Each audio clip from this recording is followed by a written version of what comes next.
I once messed up the life of a woman who used to be my stepdaughter. Well, it's more like it was almost her own fault. But since my revelation led to the collapse of the happy marriage she had envisioned, I guess it's not wrong to say I was the one who broke it. This former stepdaughter, Cassie, was the child of my first husband, Frederick, and his ex-wife, so essentially my stepchild. When Frederick told me about Cassie, I was honestly worried about being accepted, but we hit it off pretty quickly, having meals together and going out. As we continued our relationship, Cassie started saying how nice it would be if Evelyn, me, was her mom, and that made me really happy. I even started thinking that if things kept going well, we might be able to get married. But when the talk of marriage got serious, things didn't go as smoothly as one might think, especially since my parents weren't too thrilled. I guess you can imagine why. It was my first marriage, and Frederick had been divorced before and already had a child. There was always this worry about suddenly becoming a parent to someone who wasn't biologically related. Of course, I had my own worries and anxieties, but then Frederick said, "We might have conflicts when Cassie enters her teenage years, but I promise to intervene and resolve things. I know there might be inconveniences and worries, but I'll work hard to build our family. Will you support us?" He pleaded with my parents like that, and finally, we got permission to marry. We registered our marriage around the time Cassie started middle school, but about 6 months after our marriage, Cassie's rebellious phase began. Ignoring me or rolling her eyes was just the start. She even refused to eat the meals I made. When I tried to tell her it's unhealthy not to eat during her growth period, she'd snap back. "I don't want orders from a stranger like you." Sometimes I deliberately left her alone, but she didn't like that either, accusing me of ignoring her because we weren't blood related. "What am I supposed to do then?" I'd ask, and she'd just say, "Figure it out yourself." Dismissively, it was enough to break my heart, even though I was prepared for it. But when I talked to Frederick about Cassie, all he said was, "It's a difficult time. It can't be helped." Or, "She's also suffering." He wouldn't even attempt to have a direct conversation with her. Fed up, I told him, "Please, we need to work on this together." His response? "Well, the fact is you're not blood related. Maybe she senses your hesitation. Be more confident and motherly, and she'll understand. Also, I'm tired. Don't bring every little issue between you two to me." I was dumbfounded by his indifferent attitude and words and couldn't say anything after that. Though I'm not her biological mother, Frederick is her biological parent. But since I chose this marriage despite my parents' obligation, I couldn't just step down as a mother because she was rebellious and I was tired. I'm still her mother in a way, even if not by blood. So I decided to keep trying, believing that she would eventually understand. But even after 1 year, then 2, Cassie's attitude didn't change. It worsened. Not only did she continue to be rude to me, but she also started portraying me as the villain. For instance, when I asked her to throw away candy wrappers she'd left lying around all day, she told Frederick I had yelled at her for not doing it immediately. Believing her, Frederick would scold me, saying it was cruel to yell over something so trivial. There were other instances too, like when she'd leave the toilet paper roll empty and I'd ask her to refill it for the next person. She'd complain to Frederick that I'd belittled her for a simple mistake, again, making me out to be the bad guy. And these are just a few examples. There were many more, like being forced to redo the dishes because a bit of grease was left, or being ordered to clean up while suffering from menstrual pain. Just to clarify, that day she unusually offered to do the dishes, so I let her. But she just rinsed them with water without using detergent. I only reminded her that you need detergent and a sponge to get the dishes clean. The reason I told her to clean up was because she left a used sanitary napkin out in the open. I just wanted her to throw it away, thinking it would be bad if it became a habit. I explained these details to Frederick, saying Cassie's claims were wrong, but my words fell on deaf ears. Frederick totally believed Cassie. Meanwhile, Cassie stood behind him with a mocking smile. Not satisfied with just that, Cassie started crying to the parent-in-law, leading me to get scolded by them every 3 days. "Why are you being mean to our precious granddaughter?" they'd ask. At first, I kept denying it, saying it wasn't true. But parents-in-law and Frederick believed everything Cassie said, so they never listened. It felt like they just wanted to lecture me. As a result of such stressful days, I finally became so lethargic that I couldn't get out of bed, go to work, or even barely make it to the bathroom. But instead of showing concern, Cassie and the others seemed annoyed, telling me to hurry up and do the piled-up housework, calling me useless for not being able to work properly. Eventually, when I was bedridden and couldn't move, Cassie even came to me saying I was just pretending to get attention. I had no energy to respond, so I just sat there in silence. But even that seemed to annoy them. They started making loud noises on purpose as if to attack me. But Cassie is cunning. She never did any of this in front of Frederick. Moreover, she'd claimed to have been taking care of me while Frederick was at work. So he'd scold me, saying I was treating such a kind child terribly, pushing me to my breaking point. I have no idea why I'm so disliked from all sides, but whatever. It doesn't matter anyway. No one would miss me if I were gone. With these thoughts, the room I was looking at suddenly disappeared from my sight. And next thing I knew, I was standing on the rooftop of an unfamiliar building, still in my room clothes. I don't remember how or when I moved or how I got there. It was as if I had teleported the scenery, changing so abruptly. But well, it's fine. Just as I thought the height was enough and began to take a step forward, my mobile phone in my pocket suddenly started ringing. Startled, I stopped and pulled out the phone to see Mom on the caller ID. At that moment, tears I hadn't shed before started to flow like a waterfall. But I didn't want her to realize I was crying, so I answered the phone calmly. Then, "I just wanted to hear your voice after so long, Eveline. You haven't shown your face around here at all. Come visit us sometime. How have you been?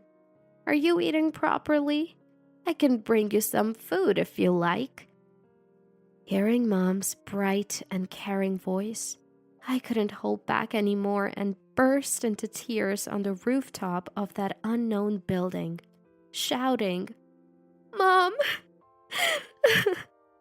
into the phone.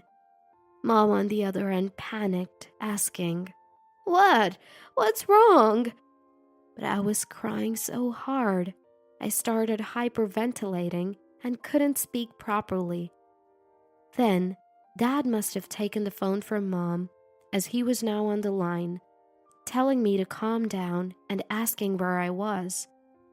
I managed to say I was on the rooftop of a large building, not sure where. He instructed me to stay put and keep the line open, and asked for any sign or billboard that could help them locate me. Hearing that, I just cried even more, apologizing for causing trouble. But Dad didn't blame me. Instead, he comforted me, saying not to cry so much. Gradually, I calmed down and made my way downstairs on my own. gripping the stair railing and slowly descending. I had a lot of thoughts during that descent. Like, Cassie's behavior is just harassment under the guise of being a teenager or going through a rebellious phase, or that the people around me who only blame me are just as guilty. And about how Frederick, who promised to handle everything when we got married, was now acting like it's none of his business, completely useless. As these thoughts filled my mind, anger started to bubble up.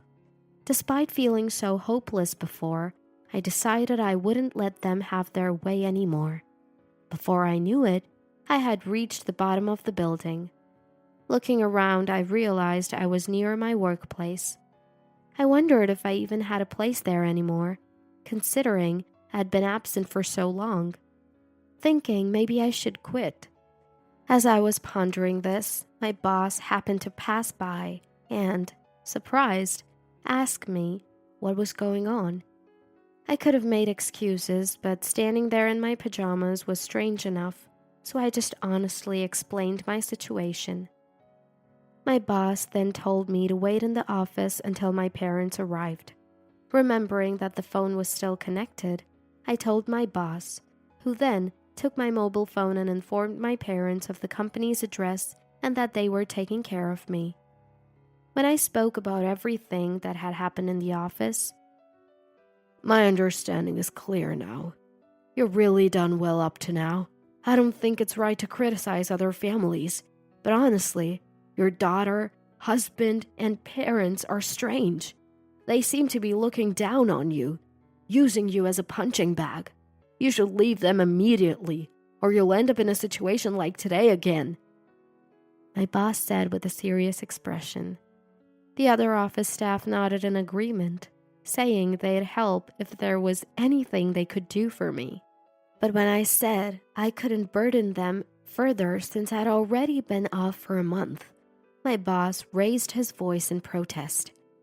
"You couldn't possibly work under such tough circumstances.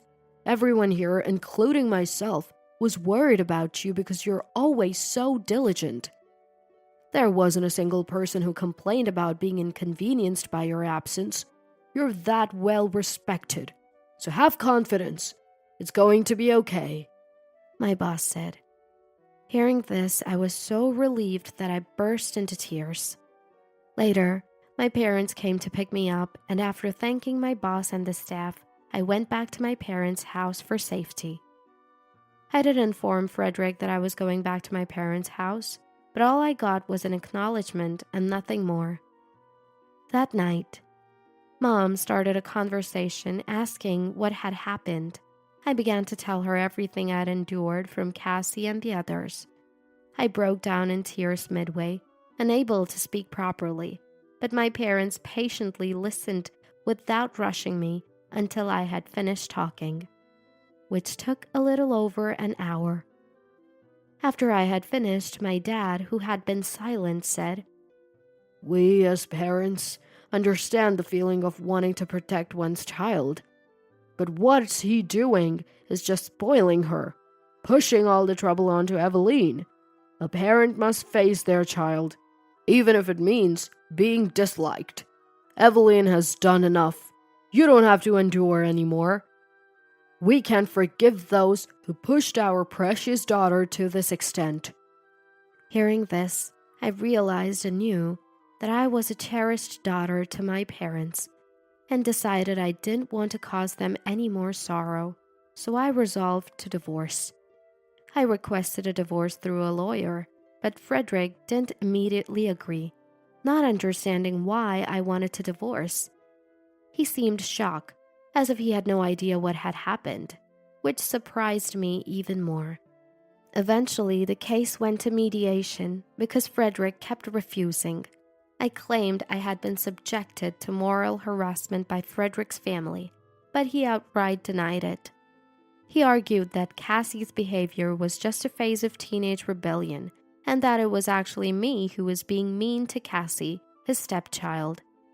However, my claim of being driven to the rooftop was recognized, and my boss, who had taken care of me at the time, helped by testifying. Frederick's arguments were dismissed.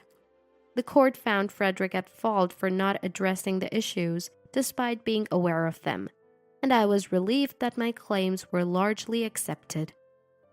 After some time, I received a small amount of compensation and the divorce was finalized.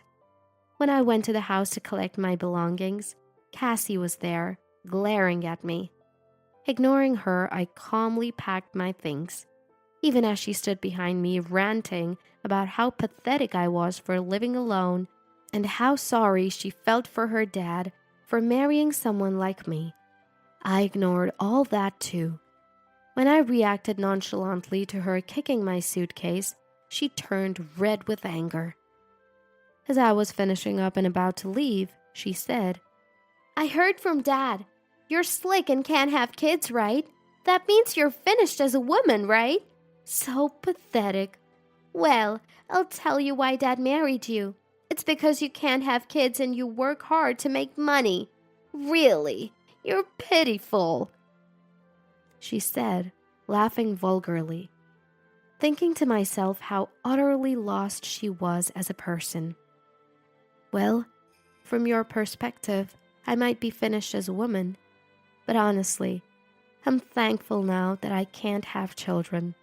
After all, having a child like you or someone like your useless father wouldn't be pleasant. But I feel sorry for you. You have such an incompetent man as a father. That's why you couldn't get proper education and ended up so useless, right?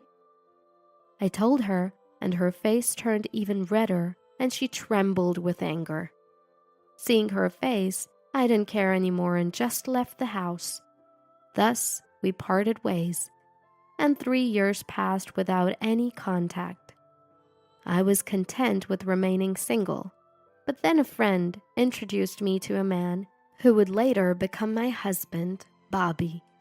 Bobby also couldn't have children, which led to his divorce from his previous wife, and he had remained single since. Our similar situations brought us closer, and we eventually started dating. One day, while tipsy, I accidentally mentioned my previous marriage. He sympathetically said how hard it must have been and started crying. His tears made me cry too. Time with kind-hearted Bobby was so comforting that it gradually melted my resolve against marriage, and we got married in our 2nd year of dating. I worried his attitude might change after marriage, but even after 3 and 5 years, Bobby remained as kind as ever. However, this peaceful life was suddenly disrupted. One day, I received a call from an unknown number, which I normally wouldn't answer, but for some reason, I did this time. The familiar voice on the other end was, "Yes, Mom?" It was Cassie. Hearing her voice made me feel sick, but I managed to ask how she got my number. She said she found it in Frederick's notebook. She wanted me to write a letter as the bride's mother for her wedding. I was about to refuse, but then a dark thought crossed my mind, and I agreed to meet her at a cafe near the station the following week. On the day, I secretly carried a voice recorder and asked her about her fiancé. I learned he was from a traditional family and many important guests from his and his family's business connections would attend the wedding. So, I asked why she wanted me and not her biological mother to write the letter. She said her grandpa forbade her from meeting her real mom. Curious, I asked for more details. "Dad said Mom was stupid and it was okay to be mean to her. When I did, something happened and she got mentally ill. Grandpa and the others took her away and that was it, so I can't meet her, even if I want to. It's impossible right from the start," she replied nonchalantly, shocking me with her attitude towards her own mother. After hearing some of her story, I asked why she harassed me back then. "Nothing special, just a way to kill time or relieve stress. Nothing more. I just didn't like the idea of a stepmother. But those times were the best, you know. Dad, Grandpa, Grandma, everyone believed everything I said and focused all their attacks on you. It was hilarious. Your face when Dad was scolding you was so ugly. Oh, and I heard later that you tried to jump. Why didn't you just do it? Would have been easier for you. She said this with such a gleeful expression that I calmly realized how far gone she was. But, well, I got the evidence I needed. More than enough, really. I was amazed at her audacity to say such things to someone she's asking to write a letter for her as the bride's mother. I agreed to read the letter, saying I'd definitely do it, and she was delighted, saying, "That's great, Mom, thank you." But I told her I'd only attend to read the bride's mother's letter and that she would make excuses for the rest, which she easily agreed to.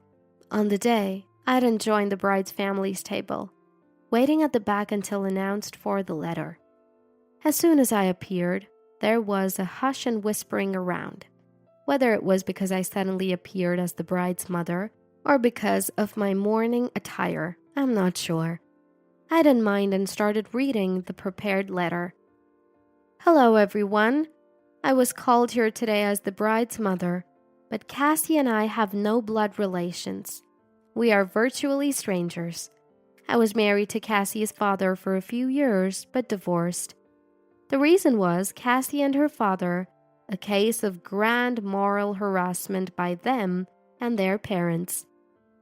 As I read this, the murmurs in the room grew louder.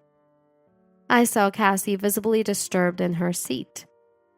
But I continued without care.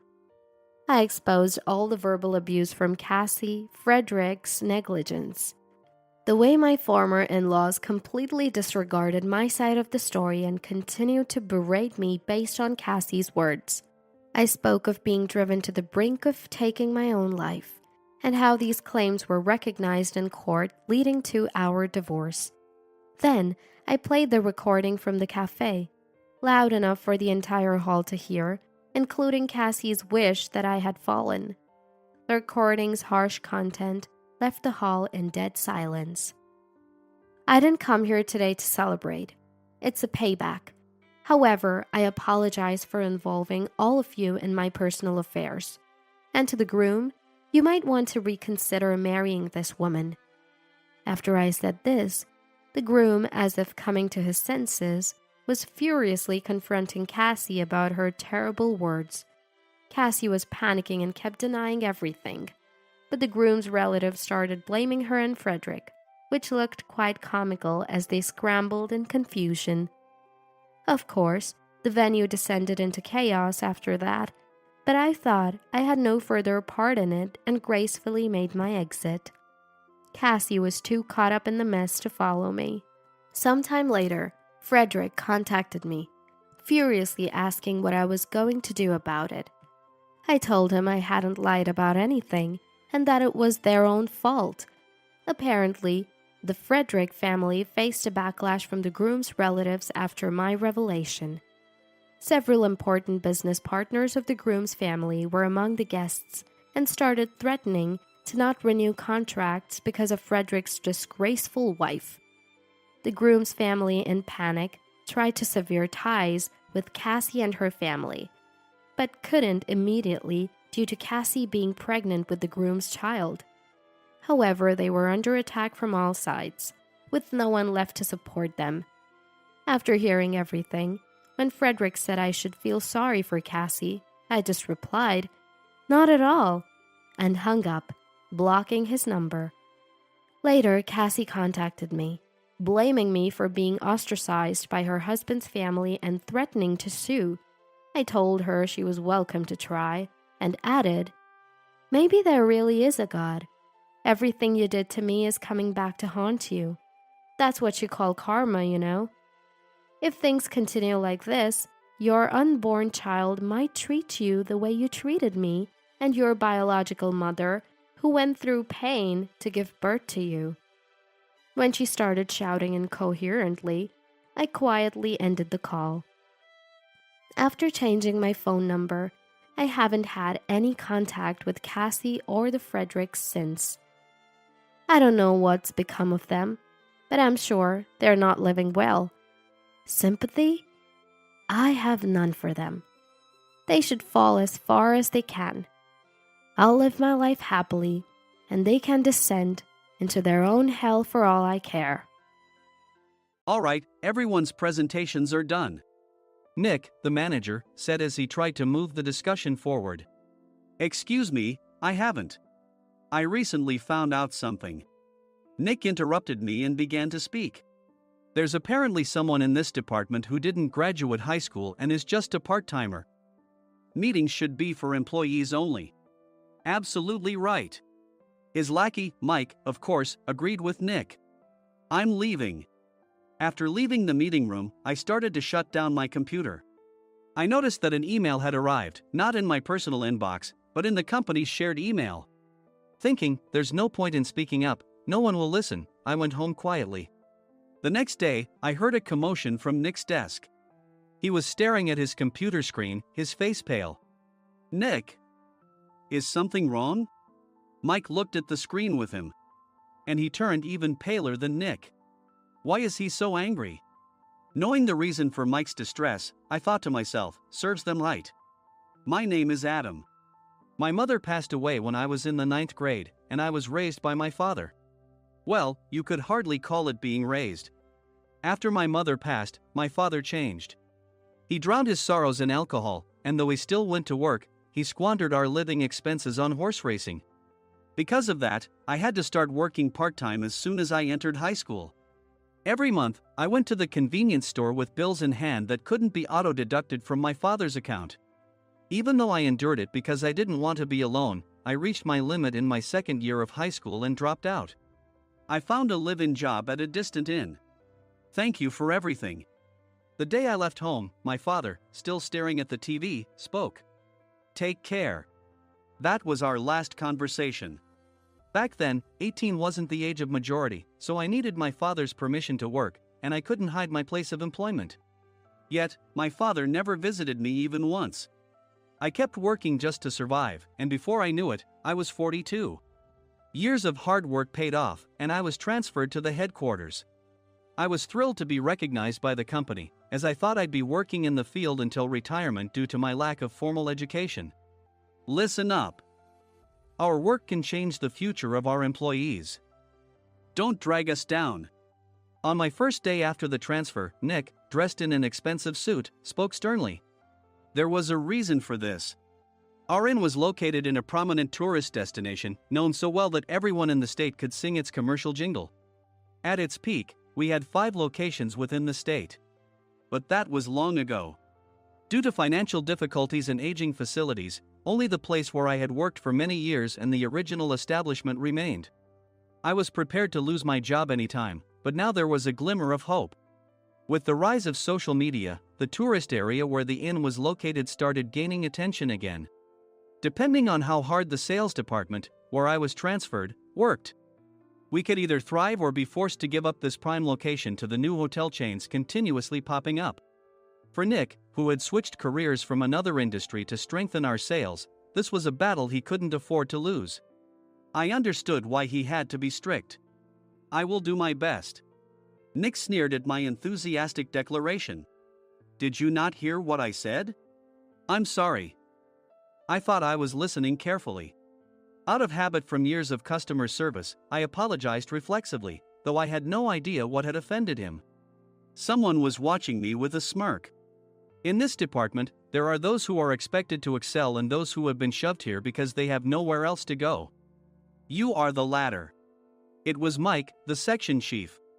He's 7 years younger, at 35. But he was called to headquarters much earlier than I was and had been moving around within the headquarters ever since. I'm not jealous, but I can't accept that he's my boss. Graduating from a prestigious university, he has an unusually high pride and caused many problems as a newbie, making things very difficult for me when I was the front desk leader. When I found out Mike was transferred to the sales department a month before me, I was disheartened. Mike is right. With just a middle school diploma, there's not much you can do. Don't even think about achieving results.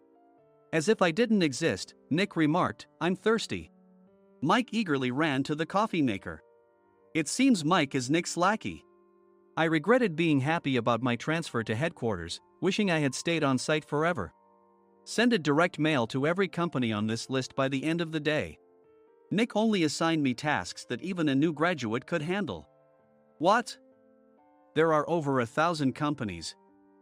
You want me to send to all of them by today? Yes, if you and your fellow misfits split the work, even those with nowhere else to go should finish by today. I glanced at the employees typing away expressionlessly. They were worn out from customer service, only thinking about leaving on time, or were women reassigned after having children. With zero motivation for work. Even Sam, a new graduate from the same university as Mike, who was supposed to be among the expected achievers, had no enthusiasm for the job. Having joined the company wanting to do customer service. I don't care what they say, I plan to quit anytime, he said. Only Nick and Mike were highly motivated, making all the decisions between the two of them. I originally only wanted to work at the inn to survive and had no particular attachment to this job. I swallowed my words, thinking I had no right to reprimand them. About a month after the transfer, Nick told us with a frustrated look. To commemorate the 50th anniversary, we've decided to create a plan exclusive for one group per day. Originally, Mike and I were supposed to come up with it, but our president, Mr. Thompson, insists on hearing everyone's opinions. So, you all get a chance. As Nick explained, Mike began handing out prints. Make sure not to embarrass Nick. If your ideas are half-baked, you'll have to redo them. It seemed that they had printed his handwritten notes by Mr. Thompson, which included several questions and a section for free responses. It made sense why Nick had to seek our input, given that all responses had to be submitted to Mr. Thompson. We were given a week to think about it, and a meeting was scheduled to compile our ideas. My plan is to let guests enjoy both the old and modern America. Nick began the presentations. Guests would watch a master confectioner at a nearby traditional sweet shop make sweets in front of them. The welcome drink would be premium tea in a bottle. Nick's plan was certainly attractive. After his presentation, Nick called on us to present in the order we were seated. Just as I stood up for my turn. All right, everyone's presentations are done. Excuse me, I haven't. I recently found out something. Nick interrupted me. There's someone in this department who didn't graduate high school and is just a part-timer. He was likely talking about me. I joined the company as a part-timer and was made a full-time employee when I turned 20. That was 20 years ago, so Nick and Mike probably had no chance to know until recently. Meetings should be for employees only. Absolutely right. After that, Nick kept creating opportunities to solicit everyone's opinions, purposefully excluding me from speaking. The meeting unexpectedly heated up and went past the scheduled end time. A few people asked to leave, and the discussion continued with the remaining few. Still here? Normally, you'd leave in that situation. Though I had no attachment to the job initially, hearing kind words from customers made me want to make them happier. For someone like me, with nowhere to go, the inn was my home and customer service was my life. I felt pathetic about my current self. I'm leaving. I left the conference room and started shutting down my computer. I noticed an email had arrived, not in my personal inbox, but in the company's shared email. Thinking no one would listen to what I had to say anyway, I quietly went home. The next day, while preparing the DM as instructed, I heard a commotion from Nick's desk. In his haste to stand up, he hit his knee on the desk. He stared at his computer screen, his face pale. Nick! What's wrong? Mike, thinking he should be the first to rush over, approached Nick while still wearing his coat. He peered at the screen with Nick. And he turned even paler than Nick. Why is he so angry? Who is responsible for this company? Nick, more irritated than ever, asked, and Mike answered without checking. Probably Sam. Sam wasn't there because he was attending a morning training session for new hires. Nick gave up on getting angry and returned his gaze to the screen. They were looking at an email that arrived right after the end of the working day yesterday. Apparently, no one, including me, had checked it before leaving. The email was from a large company that used us for their annual employee trips. The president and executives of that company also frequently used our services personally. President of the company, Mr. Mason himself had declared that neither he nor his company would ever use our services again. Well, some companies cancel their employee trips or stop using our services due to financial struggles. Let's just move on. Mike kept wiping the sweat from his forehead with a handkerchief. Knowing why Mike was so agitated, I quietly watched their interaction. Do you know how much revenue we get from that company? We can find other guests to fill the rooms, but we'll lose the banquet costs, gift shop revenue, rental car fees, and more. Moreover, the gifts were supposed to be prepared by the traditional confectionery shop involved in Nick's proposed plan. If it's known that we incurred such a huge loss at this critical time, Nick's position in the company would be jeopardized. Nick took a deep breath, seemingly trying to calm himself. All right, Mike. Go to New York right now and apologize to Mr. Mason. What? You're coming with me, right? I have urgent work to do. I trust you, which is why I'm entrusting this to you. Please. Mike, believing Nick's sincerity, agreed with a determined look on his face, saying, yes. That's Nick for you. Even if Mike went to apologize, Nick would shift all the blame onto him if the client didn't change their mind. Well, it was Mike's fault to begin with, so it served him right. About 3 hours later, Sam answered a call from somewhere and repeatedly apologized, saying, I'm very sorry. Everyone watched to see what was happening. After ending the call, he informed Nick with a weary tone.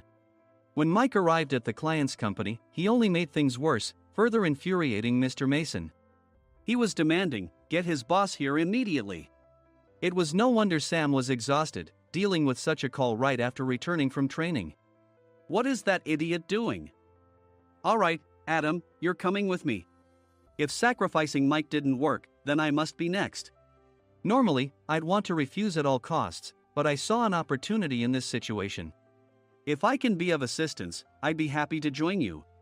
I obediently followed Nick, and we flew to New York. When we introduced ourselves at the reception, it became clear how serious the situation was, as the receptionist personally escorted us to the president's office. Angry voices leaked through the door, making both Nick and me uneasy. Excuse me. I'm Nick, the supervisor. I understand my subordinate has caused you trouble, and I deeply apologize. Nick, with his experience in the corporate world, knew enough to offer an apology before excuses. However, his customer service skills left much to be desired. I sighed as I saw Mike trembling like a small dog in the corner of the room. What kind of training are you giving your subordinates? Mr. Mason glared at Nick with a red face. The intensity of his gaze made even Nick take a step back. Regrettably, I joined this company only 2 years ago and was unaware of Mike's issues. I should have identified his shortcomings sooner. Indeed. I should have realized sooner. No sensible person would come to apologize and then give a lengthy presentation on the drawbacks of not using their in. Nick froze, his mouth slightly open. Suspecting the worst, I picked up the documents that had fallen to the floor. It seemed Mike hastily prepared these documents on the plane, listing the disadvantages. Disadvantage 1: if you change the venue for the company trip, employees might suspect it's for cost-cutting reasons, leading to a negative impression. Reading it aloud half-jokingly, Nick snatched the papers from my hand and checked the contents with a furious expression. Among the stack of documents was a receipt from a nearby convenience store's copy machine. I felt a pang of dread, hoping he hadn't shown the receipt as well. What do you think he said when I asked what kind of nerve he had to do this? I'm very sorry. Faced with the dire situation, Nick must have thought there was nothing left to do but apologize. In a voice smaller than I'd ever heard from him, he uttered words of apology. He said, I'm a Harvard graduate. I don't believe I said anything wrong. Mike! What have you done? Forgetting his plan to pin the blame on Mike, Nick yelled loudly, even in front of Mr. Mason. I didn't do anything wrong. You're still saying that? Look at him. Mike pointed at me with a shaking hand. I was assigned to headquarters in my 20s and now I'm a section chief. This guy only made it to headquarters at 42. Everything I've done proves I was right. So why are we losing the contract? Having said his piece, Mike collapsed to the floor. Of course. You were sent there because you had nowhere else to go. Mike never expected to hear such words from someone he looked down upon. He lunged at me, and Nick hurriedly stepped in to stop him. Mr. Thompson told me Mike is a quick thinker, and to take good care of him. There's no way he was pushed aside. Don't make things worse here. He didn't say quick thinker, he said only quick-witted, didn't he? I don't remember that part. I recalled the many troubles Mike caused when he was a newbie. When Mike was on the front line, his pride was so high that he never apologized to customers. Customer service, especially in our job, doesn't work alone. It brings both good and bad situations. If the front staff or housekeepers made mistakes, or the cleaning company didn't properly clean a room, one had to apologize to the customers regardless of personal fault. Mike, in such situations, would never apologize, insisting he wasn't at fault. This often angered customers, and as the front desk leader, I frequently had to apologize on his behalf. He caused complaints and disrupted operations, which is why he was quickly moved to headquarters. In departments where he didn't interact directly with customers, his quick thinking was beneficial and things went well. But it seemed his flaws were starting to show. Corporate reservations are supposed to be entered into the system by the sales representative. But a quick check yesterday revealed that more than 10 items were missing from the client's reservation. The handover document clearly stated what needed to be prepared. Why didn't you enter it into the system? Why do we have to give them special treatment? Filling rooms near the banquet hall, setting up all the food in advance. Specifying the brand of wine, they're too demanding. No wonder he always angered customers, I thought, feeling a headache coming on. Grouping them in rooms near the banquet hall is for our benefit too. It makes it easier for the staff to set up beds and serve breakfast since everyone's schedule is synchronized. As for the other requests, Mr. Mason suggested them to lighten our load. I didn't know that. Nick finally seemed to realize that Mike was the one who had angered the client. What did you say to them? I just told them we wouldn't give them special treatment anymore. We shouldn't waste effort on things that don't bring in money. I was utterly exasperated at his lack of understanding of customer service. Of course, we shouldn't comply with unreasonable demands. But carrying over successful practices from past stays makes customers feel remembered and enhances their experience.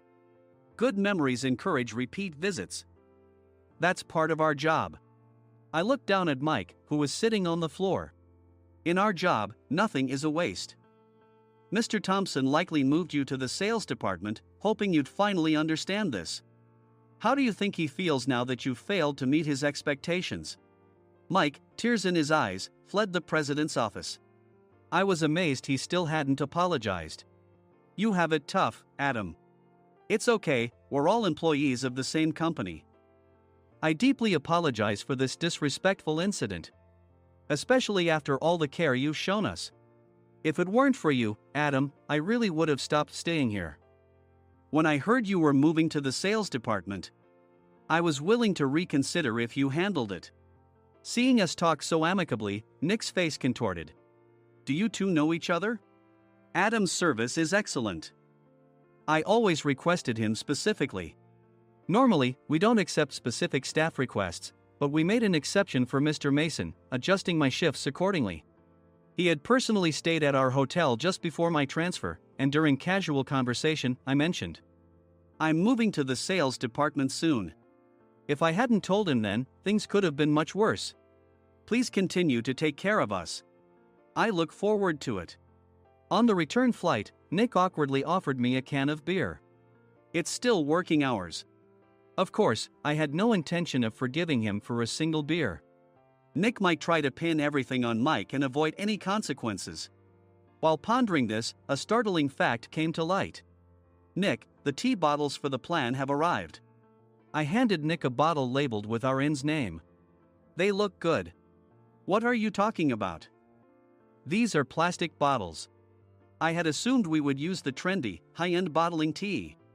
But what arrived were ordinary plastic bottles of tea with customized labels.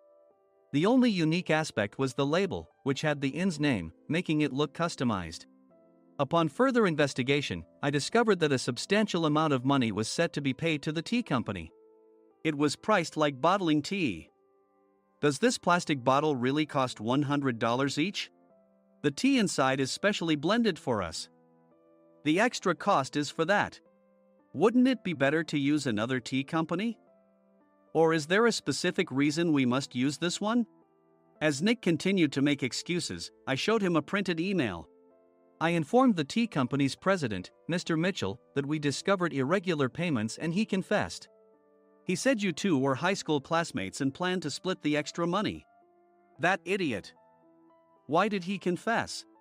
That's not important. You should worry about yourself, this could turn into a police matter. Opening the bottle cap, I suggested. How about calming down with this tea? It supposedly has a relaxing effect. Nick drank the tea frantically. In the following days, decisions were made about their fates. Mike was reassigned to the General Affairs Department, with no chance of transfer or promotion, as per Mr. Thompson's orders. As for Nick, since the payment to the tea company hadn't yet been made, he narrowly avoided legal trouble. Instead, he was encouraged to leave the company, and to avoid further complications, Nick submitted his resignation. Rumor has it that connections between HR departments have made it difficult for him to find new employment. Even though it was good to have those two gone, something unexpected happened in the sales department. Everyone became motivated and united in refining the 50th anniversary plan. In the end, my plan was adopted. We collaborated with the Tourist Information Center to provide personalized guides. The plan, tailored to the number of guests, was truly special for the 50th anniversary. Hey, is Adam's family coming to stay? I immediately booked that special plan for my family. Sam noticed it on the reservation list and quickly picked up on it. Yes, I'm inviting my father. That's great. I might invite my parents too. I lacked the courage to face my father just as Adam. But here, with the confidence Mr. Mason praised, I felt ready. The 50th anniversary plan was a perfect opportunity to reconnect with my father. I hoped to bring back the days when we could laugh together as we once did.